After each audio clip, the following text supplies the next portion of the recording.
Hi guys, welcome to Techavro. In this video, I'm gonna be showing you how to edit HTML on Wix.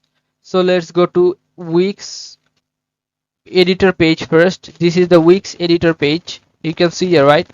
This one. Now you have to click on this plus icon. Click on plus or add elements.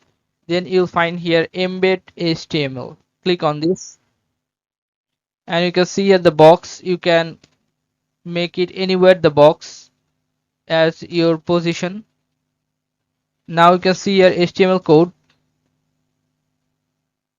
You have to write here the HTML code. Firstly, you have to choose this one code. Okay, if you find this one, you have to click this one code. Then you have to write the HTML code, and after that you have to click on update or apply.